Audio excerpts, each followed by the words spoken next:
అయితే చూడకపోతే మాట్లాడకపోతే ఏదో ఫీల్ అవుతాను అసలు మిస్ అయినట్టుగా.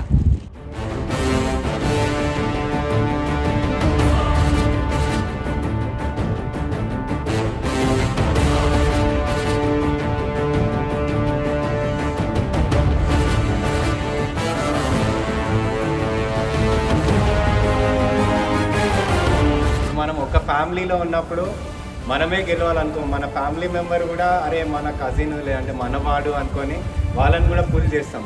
సో అలా చందు గారు ఆయన విన్ అయినా కూడా నేను కాదు, రియల్ విన్నర్ ఇస్ మహేంద్రనాథ్ గారు అని చెప్పి పుల్ చేశారు, విచ్ ఐఎమ్ వెరీ హ్యాపీ.